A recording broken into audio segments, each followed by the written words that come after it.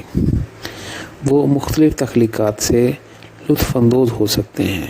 دوسری طرف انسانی ارواح کو لاتعداد تاریک جہانوں میں تکلیف اٹھانی پڑتی ہے، کیونکہ جو کچھ انہوں نے زمین پر بویا وہ روحانی زندگی میں کاٹنا ہے۔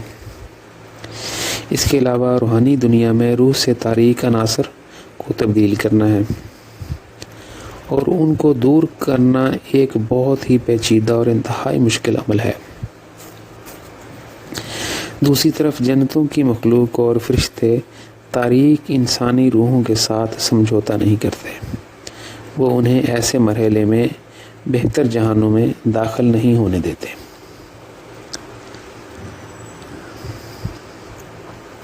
ایک روحانی وجود کی بلندی کے جہانوں پر چڑھنے کے بارے میں فرشتوں کا غیر سمجھوتا کرنے والا فیصلہ، یہ نیا باب ہے۔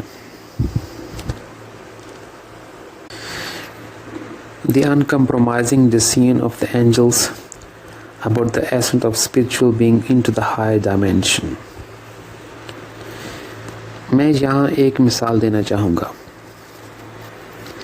جب میں نے نسبتاً اچھے درمیانی جہان میں پرواز کی تو میں نے فرشتوں کے سفارت خانے کے سامنے روحوں کی ایک لمبی قطار کھڑی دیکھی۔ روحانی مخلوقات کو امید تھی کہ انہوں نے اپنے بہت سے تاریک عناصر کو تبدیل کر کے ہٹا دیا ہے تاکہ فرشتے انہیں بہتر جہانوں میں داخل ہونے دیں۔ کچھ کے لیے اس تبدیلی میں 700 یا اس سے بھی زیادہ 1000 سال لگے۔ اعلیٰ جہانوں میں روحانی مخلوق کو امید ہوتی ہے کہ وہ ہموار طریقے سے بدل سکتے ہیں اور اپنے باقی ماندہ تاریک عناصر کو دور کر سکتے ہیں۔ میں وہاں پہنچا اور قطار میں سے گزر گیا۔ تمام ارواح نے میری طرف دیکھا۔ وہ امید سے بھرے ہوئے تھے کہ میں ان کے دکھوں سے نجات دلا سکتا ہوں۔ انہوں نے مجھے ایسے دیکھا جیسے میں ان کو بہتر جہان میں داخل ہونے میں مدد کر کے ان پر ایک بڑا احسان کرنے والا ہوں۔ جب میں سفارت خانے کے مین گیٹ پر پہنچا تو دیکھا کہ پوری عمارت شیشے کی بنی ہوئی ہے۔ ایک فرشتہ تقریباً 20 میٹر لمبا مین گیٹ کے سامنے کھڑا تھا۔ وہ اتنا بڑا تھا اور کسی بھی لمحے کسی کو بھی سیدھا نچلے جہان کی طرف بھیجنے کو تیار نظر آتا تھا۔ جو کوئی قطاروں میں بد امنی پھیلانے کی کوشش کرے یا خاموشی میں خلل ڈالے۔ جب میں اس کے سامنے کھڑا ہوا تو وہ مجھے دیکھ کر خوش نہیں ہوا۔ ٹیلی پیتھک طریقے سے میں نے اسے کہا کہ وہ مین گیٹ کے سامنے سے ایک طرف ہٹ جائے۔ ناخوش مگر اس نے وہی کیا جو میں نے کہا۔ وہ میرے لیے گیٹ کھول دیا۔ میری روشنی میری قدر کی نشاندہی کرتی ہے اور یہ کہ خدا کی نظر میں میں کون ہوں۔ جب کوئی وجود سفارت خانے میں بغیر یا صرف رشتہ دار روشنی کے زبردستی داخل ہونے کی کوشش کرے یا بغیر اجازت یہاں قدم جمانے کی کوشش کرے گا تو یہ فرشتہ اسے سزا دے گا اور کم از کم 60 سال کے لیے نیچے کی طرف بھیج دے گا۔ 60 کا نمبر شیطانی روحانی مخلوق کے لیے بہت اہم کردار ادا کرتا ہے۔ جب میں داخل ہوا تو حال میں کرسٹل لائٹس والے بہت سے فرشتے میرا استقبال کرنے آئے۔ یہ وہ جگہ بھی تھی جہاں انسانی روحوں کا فیصلہ کیا جاتا ہے۔ عام طور پر فرشتے حال میں داخل نہیں ہوتے بلکہ شیشے کی دیوار کے پیچھے رہتے ہیں، کیونکہ انسانی ارواح کی بو ان کے لیے ناگوار ہوتی ہے۔ وہ جہاں کسی بھی انسانی روح کو چھوئے بغیر عمودی طور پر واپس اپنے جہانوں میں اڑ جاتے ہیں۔ اپنا احترام ظاہر کرنے کے لیے انہوں نے اس حال میں میرا استقبال کیا جس سے وہ عموماً گریز کرتے ہیں۔ میں محسوس کر سکتا تھا کہ انہوں نے نہ تو مجھے خلوص سے سلام کیا اور نہ ہی گرمجوشی سے ملے۔ انہیں یہ بات ناگوار گزری کہ مجھ جیسے لوگوں کے پاس ان سے زیادہ اختیار ہے۔ میرے پیارے آسمانی والدین کے ساتھ میرے عمودی تعلق کی وجہ سے میری روشنی بھی بہت اعلیٰ معیار کی تھی۔ میں نے ان سے پوچھا، تم باہر کھڑے انسانی روحوں کا فیصلہ کیسے کرتے ہو؟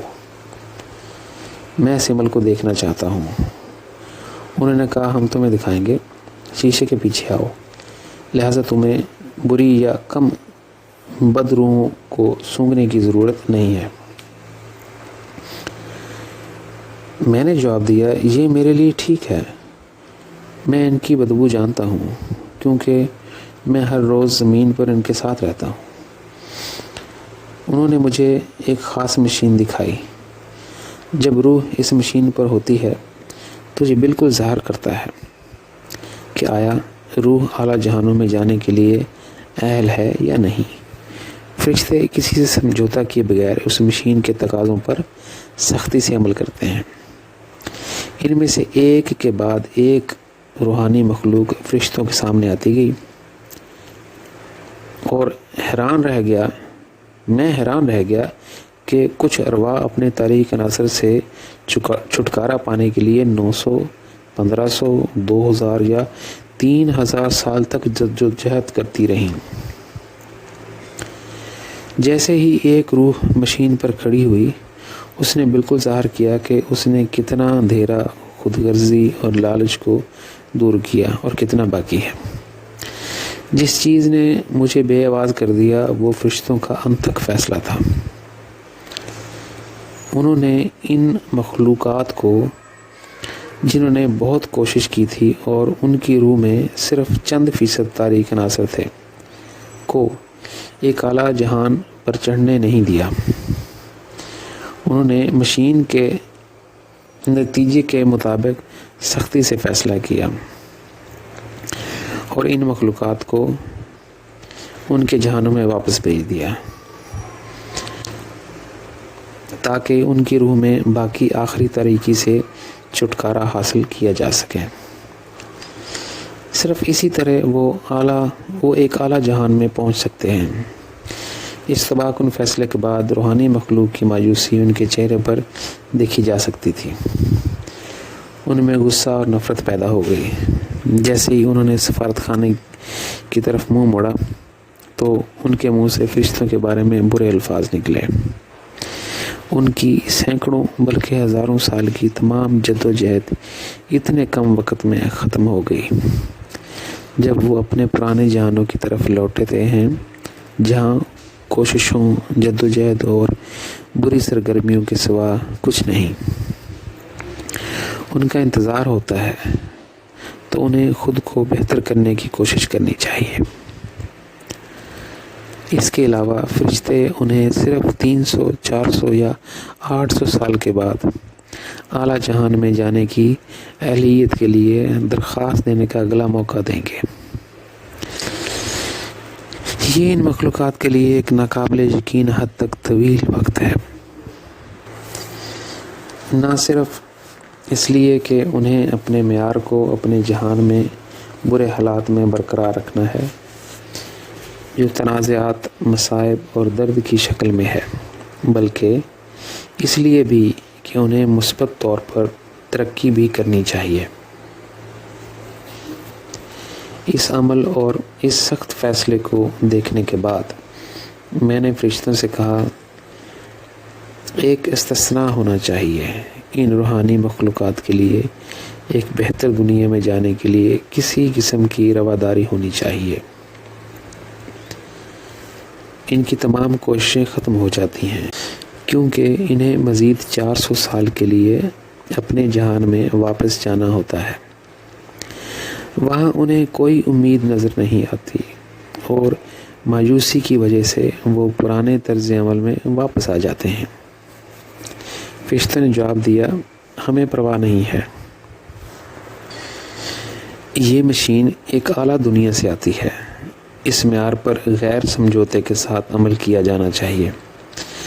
اگر ایسی مخلوقات بہرحال بہتر دنیا میں آئیں تو ان کی روح میں باقی ماندہ طریقی بھی بہتر جہانوں کے زوال کا سبب بن سکتی ہے۔ رواداری کی یہ حکمت عملی یہاں کام نہیں کرتی، کیونکہ ابلیس اور بری روحیں بھی بہتر دنیاؤں میں مزید الجھنے لائیں گے۔ رفتہ رفتہ بہتر جہان بھی برائی کا شکار ہو جائیں گے۔ ان ارواح کی سرگرمیاں جو اچھے اور برے دونوں بہتر جہانوں کے زوال کا باعث بنیں گی۔ میں نے جو کچھ سنا اس نے مجھے بے ہوش کر دیا، اور مجھے لگا کہ میرا دل کتنا بھاری ہو گیا ہے۔ اس صورتحال میں میرے سامنے ایک عورت کا فیصلہ کیا گیا جس کی روح میں صرف 25% اندھیرا رہ گیا تھا۔ اس کی روح پاک اور صاف ہونے سے پہلے صرف ایک چھوٹا سا حصہ باقی تھا۔ مجھ سے پہلے فرشتوں نے اس عورت کو ٹھکرا دیا اور کہا کہ 850 سال بعد واپس آ جاؤ۔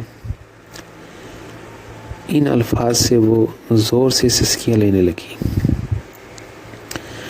وہ دوڑ کر میرے پاس آئی، میرے پاؤں پکڑے اور التجا کی، اے رب، آپ کو خدا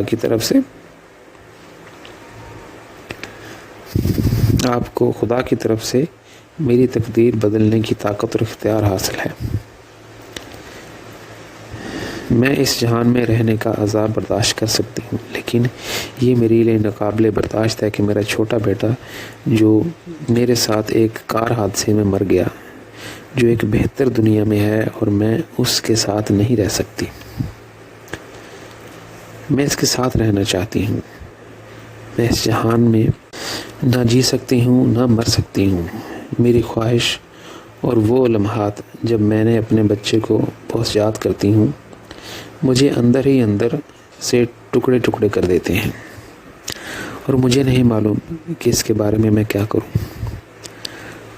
وہ میرے بچے کو اس جہان میں آنے نہیں دیتے ہیں تاکہ وہ شریر عناصر سے متاثر نہ ہو۔ میں نے فرشتوں سے کہا، مجھے وہ جہان دکھاؤ جس میں اس کا بچہ رہتا ہے۔ وہ اس جہان کو میری آنکھوں کے سامنے لے آئے۔ اس بچے نے اپنی ماں کو بہت یاد کیا اور مجھ سے پوچھا، کیا میں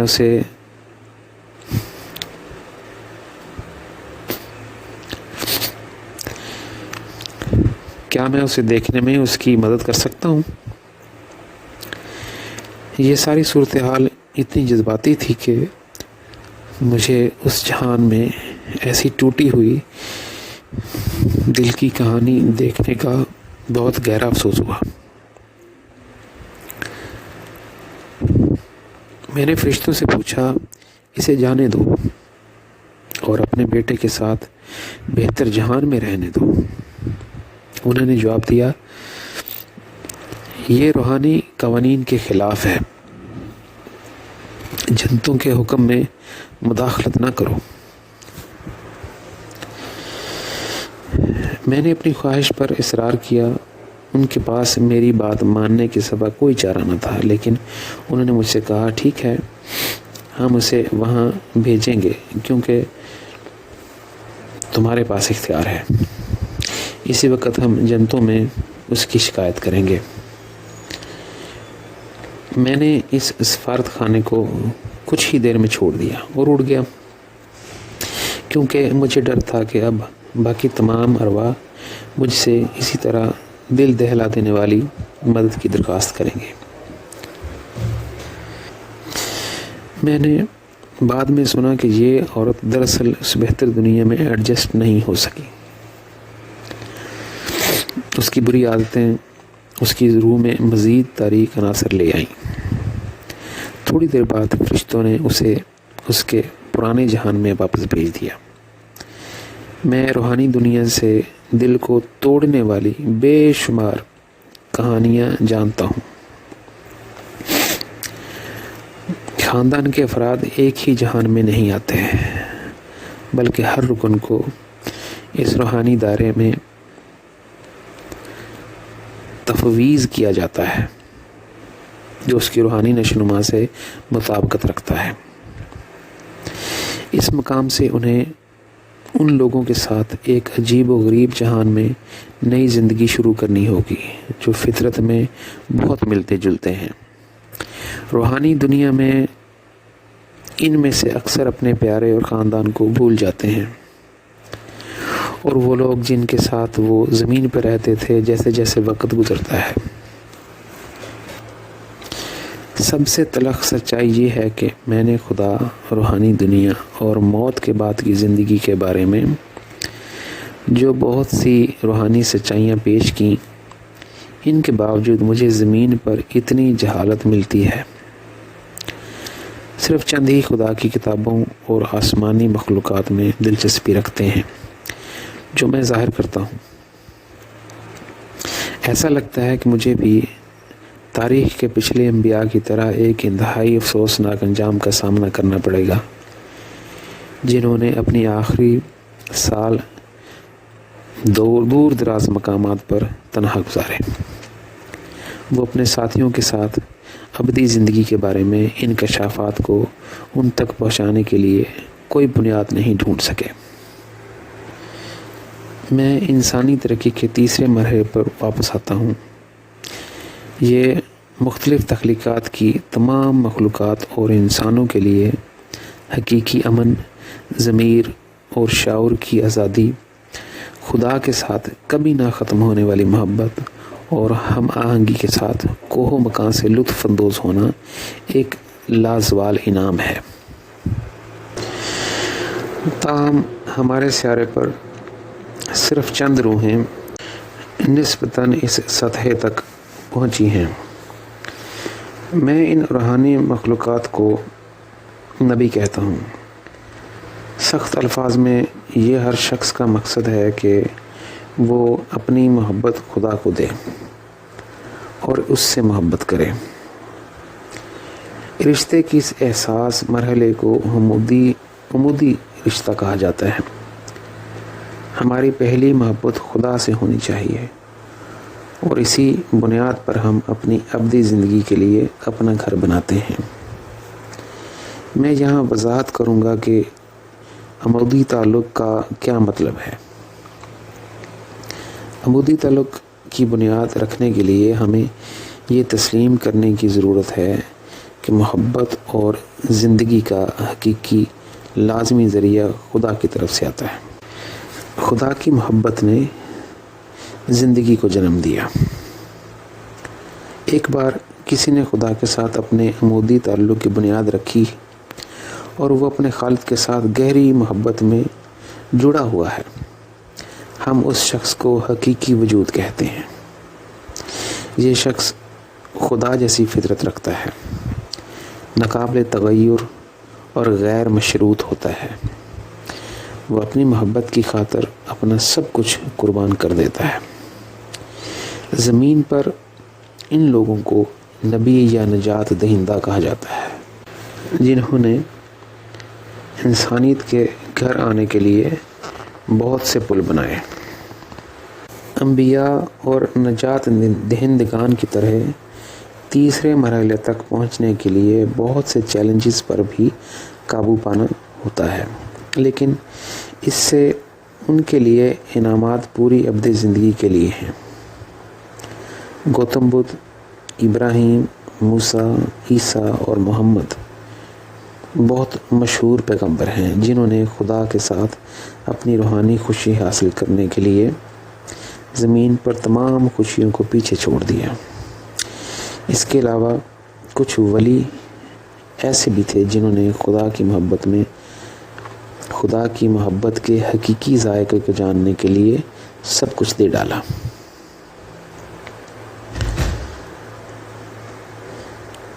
مصروف ولی کی کہانی، The Story of the Busy Saint۔ میں یہاں ایک ولی کی کہانی بتاؤں گا تاکہ اس بات کو بہتر طور پر سمجھا جا سکے کہ حقیقی محرک کا اصل مطلب کیا ہے، اور ہم جو کہتے ہیں اسے کیسے محسوس کیا جائے۔ یہ کہانی ہمیں محبت کے حقیقی معنی بتائے گی، جیسے کہ اگر کوئی خدا سے کہے، میرا مطلب یہ ہے کہ تم میری پہلی محبت ہو، تیرے بغیر میری زندگی ادھوری ہے۔ میں تمام خوش قسمتی کھو سکتا ہوں اور مجھے کوئی اعتراض نہیں ہے۔ جب میں تیری محبت آسمانی والدین سے محروم ہو جاؤں گا تو میں نہیں جانتا کہ میں کیا کروں گا،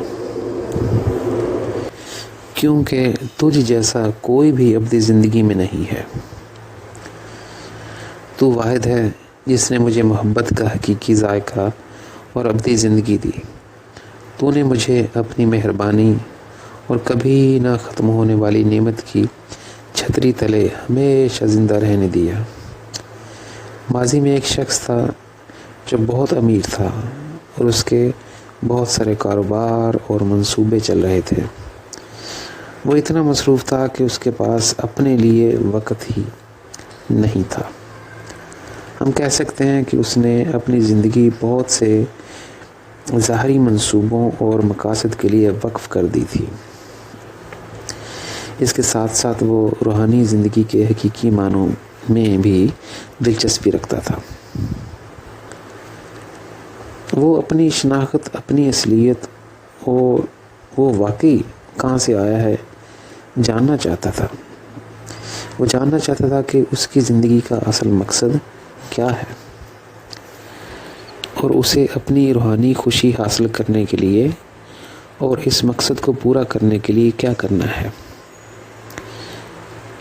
وہ یہ بھی جاننا چاہتا تھا کہ وہ کہاں جائے گا اور روحانی زندگی میں اس کی اصل منزل کیا ہے۔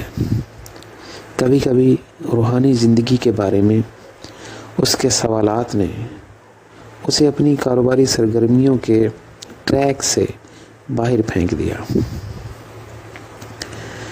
ان لمحات میں جب وہ اپنی روحانی زندگی کے بارے میں سوچ رہا تھا، وہ صرف تنہا رہنا چاہتا تھا، اپنی زندگی پر نظر ثانی کرنے کے لیے ایک خاموش اور الگ تھلگ جگہ تلاش کرنا چاہتا تھا۔ ایک دن جب وہ جنگل میں اکیلا گھوم رہا تھا تو اس نے خدا سے کہا کہ تم نے مجھے زمین پر مختصر سی زندگی دی، لیکن میرے پاس اتنے کاروباری منصوبے ہیں جو 100 سال میں بھی مکمل نہیں ہوتے۔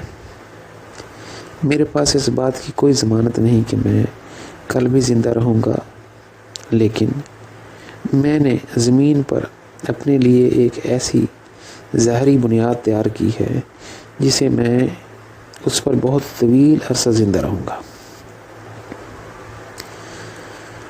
اگر میں واقعی جانتا ہوں کہ میری زندگی میں تم سے ملنے کی امید ہے تو میں اپنی تیاری کے لیے ہر ممکن کوشش کروں گا، اور تم میری زندگی کا سب سے بڑا مقصد اور بنیادی مقصد ہوگے۔ جس دن تم مجھ سے ملو گے وہ میرے دل و جان کی تکمیل ہوگی۔ اب میں ایک شور اور پیچیدہ دنیا میں رہ رہا ہوں جہاں سب سے اہم مقصد معاشرے میں مادی مقاصد اور پہچان تک پہنچنا ہے۔ موت میرے تمام مصروف پروگراموں کو دفن کر دے گی اور مجھے وہاں لے جائے گی جہاں میں نہیں رہنا چاہتا۔ وقت کے ساتھ زمین پر ہر کوئی مجھے بھول جائے گا۔ مجھے اپنی منزل کا علم نہیں، میں مرنے کے بعد کہاں ہوں گا۔ اس کے بعد وہ زیادہ جذباتی ہو گیا اور خدا سے کہا، میری مدد کر کہ میں اندھیرے سے روشنی میں آ جاؤں۔ تیری حقیقی قدر اور میرے حقیقی گھر کو جاننے میں میری مدد فرما، جہاں مجھے ابدی زندگی میں آباد ہونا چاہیے۔ میرا مطلب ہے جو میں کہتا ہوں۔ جب وہ خدا سے باتیں کر رہا تھا تو اس کا دل بہت اداس ہو گیا۔ وہ بیٹھ گیا اور بہت سے آنسو بہائے۔ تھوڑی دیر بعد اس کے دل میں سکون بس گیا۔ جب اسے معلوم ہوا کہ اتنا وقت گزر چکا ہے تو وہ اٹھ کر گھر جانا چاہتا تھا۔ اچانک اسے اپنے پیچھے ایک آواز سنائی دی، اگر تم واقعی مجھے ڈھونڈنا چاہتے ہو تو اس جگہ میرے لیے تھوڑا انتظار کرو، میں واپس آؤں گا۔ جب میں واپس آؤں گا تو تمہیں تب تک یہیں میرا انتظار کرنا ہے۔ اس شخص نے پیچھے مڑ کر دیکھے بغیر پوچھا، تم کون ہو؟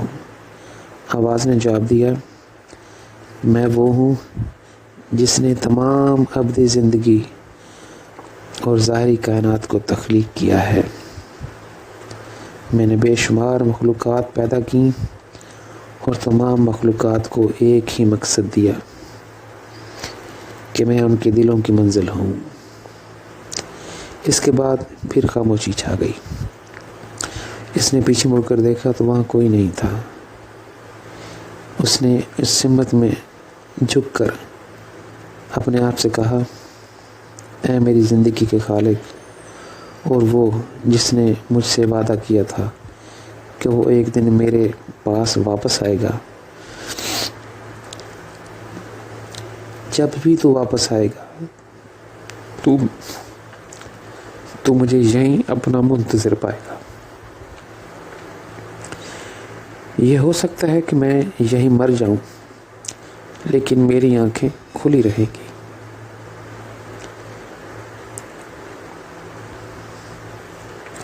یہ آخری چیز ہے کہ میں دفن ہونے سے پہلے ایک لمحے کے لیے تجھے دیکھنا چاہتا ہوں۔ اگلے دن اس نے اپنے تمام کاروباری شراکت داروں سے کہا کہ وہ تمام ظاہری سرگرمیوں سے دستبردار ہو جائے گا۔ اس کی کاروباری کامیابی کے ساتھ سیاست میں اس کا اثر و رسوخ برسوں سے بڑھتا گیا، جس سے اس کی ساکھ میں اضافہ ہوا، لیکن اس نے اپنی سرگرمیوں کا یہ میدان بھی اپنے پیچھے چھوڑ دیا۔ کئی اہم لوگوں نے کہا کہ انہیں اس کے فیصلے پر افسوس ہے۔ اس کا پورا خاندان، قریبی دوست اور قریبی حلقہ احباب اسے نہیں سمجھتے تھے۔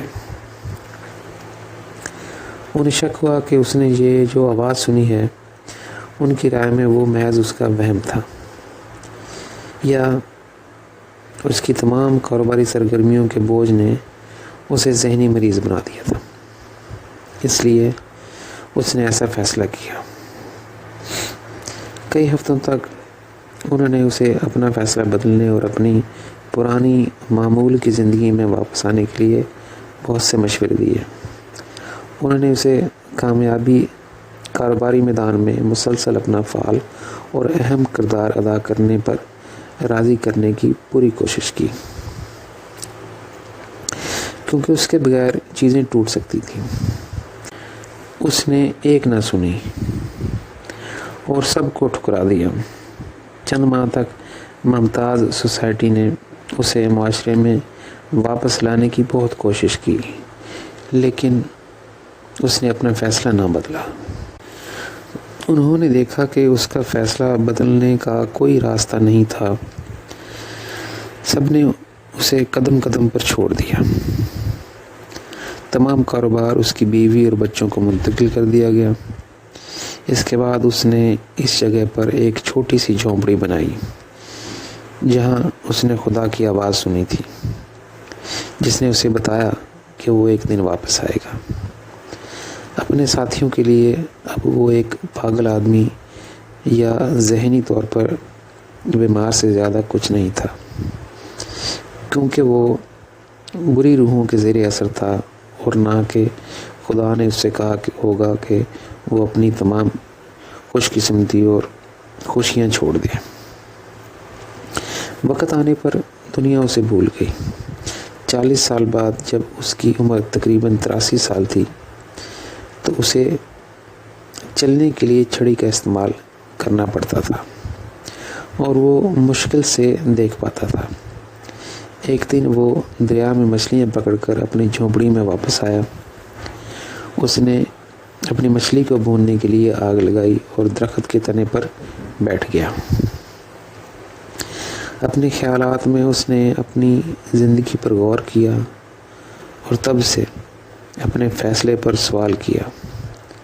اس نے اپنے آپ سے کہا، ہو سکتا ہے کہ یہ خدا کی آواز نہ ہو بلکہ میرا اپنا تخیل ہو، کیونکہ میں زندگی کا مقصد جاننا چاہتا تھا۔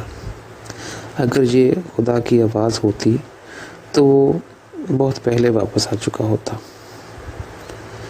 اب میں بہت بوڑھا ہو گیا ہوں اور یہ میری زندگی کے آخری سال ہیں۔ اب میں کیا کروں؟ اب میں کہاں جاؤں؟ میرے لیے دنیا میں واپس جانے کا کوئی راستہ نہیں۔ سب مجھے بھول گئے ہیں۔ وہ اپنی سوچوں میں اس قدر گہرا تھا کہ اس نے محسوس ہی نہیں کیا کہ اس کی مچھلی آگ میں جل گئی۔ وہ کھڑا ہوا اور آگے پیچھے جنگل میں چلنے لگا، کیونکہ وہ اداسی سے بھرا ہوا تھا جس نے اس کے گلے کو باندھ رکھا تھا۔ اس نے اپنے آپ سے کہا، اگر میں اب ہار مانتا ہوں تو میں ایک ناکام آدمی ہوں گا جو اپنے پیار کے گیت کی دھن کو مکمل نہیں کر سکا۔ میں وہ ہوں گا جو خدا سے ملنے کے لیے سنجیدہ اور مخلص تھا۔ اس لمحے اس نے فیصلہ کیا کہ وہ چند سال جو اس کی زندگی کے رہ گئے ہیں وہ بھی اس آواز کی نظر کرے گا۔ اس نے اپنے آپ سے کہا، اس آواز نے کہا کہ یہ تمام مخلوقات کے خالق کی آواز ہے۔ اس سے کوئی فرق نہیں پڑتا کہ یہ آواز کسی اور کی ہے یا کسی روح کی، لیکن میں نے اسے اس لیے سنا کہ مجھے اس تخلیق کے خالق سے ملنے کی دلی خواہش تھی۔ جب میں مروں گا تو میرے مقبرے پر یہ الفاظ لکھے ہوئے ہوں گے، میں نے آخری دن اور آخری سانس تک اپنا وعدہ نبھایا۔ تو اگر ان 40 سالوں میں اگرچہ واپس نہیں آیا، لیکن میری محبت تجھ سے اس قدر گہری ہو گئی ہے کہ مجھے تیرے لیے 40 سال انتظار کرنے کا کوئی افسوس نہیں ہے۔ اس کے بعد وہ آنسو بہاتا گیا۔ وہ جھک کر بہت رویا۔ اچانک اس نے اپنے پیچھے آواز سنی، میں واپس آ گیا ہوں۔ پہلے اس نے سوچا کہ یہ آواز اس کے اندر سے آئی ہے، لیکن پھر اس نے یہ آواز دوسری بار اتنی اونچی اور واضح طور پر سنی، میں واپس آ گیا ہوں، کیا تم مجھ سے ملنا نہیں چاہتے؟ اسے لگ رہا تھا کہ اس کا دل اس کے سینے سے اچھلنے کو ہے۔ بہت آہستہ سے اس نے مڑ کر دیکھا اور اسے گلے لگانے کے لیے کھلے بازوؤں کے ساتھ ایک انتہائی کرسٹل روشنی دیکھی۔ روشنی نے اسے اپنی باہوں میں لے لیا اور اس سے کہا، تمہارے اور میرے درمیان ہمیشہ کی زندگی میں کوئی رکاوٹ نہیں ہوگی۔ تو نے مجھے دکھایا کہ میرے بچوں میں ایک دن گھر واپس آنے کا ہمیشہ کے لیے انتظار کرنا قابل قدر ہے۔ بہت عرصہ ہوا کہ تم جیسا کوئی میرے دل کو تسلی دینے آیا ہے۔ ایک دن جب تم جیسے لوگ زمین پر رہیں گے، وہ میرے حقیقی بچے ہوں گے۔ وہ میری تلاش میں سچے ہوں گے۔ وہ اتنے مخلص ہوں گے کہ وہ زمین و آسمان کی تمام دولتیں گنوا سکتے ہوں گے، کیونکہ میں ان کے لیے اتنا معنی رکھوں گا کہ ان کی تمام خوشیاں میرے بغیر ادھوری رہیں گی۔ جب تم مر جاؤ تو تمہارے مقبرے پر ایک اور جملہ لکھا جانا چاہیے، وہ یہ کہ میں نے اپنا وعدہ پورا کیا اور تمہارے پاس لوٹ آیا۔ تب اس نور نے اس سے کہا، تم میری جنتوں میں شاہین بنو گے اور تمام دائمی خوشیاں تمہارے ساتھ ہوں گی۔ اس واقعے کے بعد وہ مزید 7 سال زندہ رہا۔ وہ ایک عظیم صوفی بزرگ بن گیا، جس نے خدا کے بارے میں اپنے مشاہدات اور تجربات کو اپنے ساتھیوں کے ساتھ شیئر کیا۔ معاشرے نے اپنے مذہب کی تعلیم کے دائرہ کار سے باہر کسی چیز کے بارے میں بات کرنے کے لیے اس پر بہت دباؤ ڈالا۔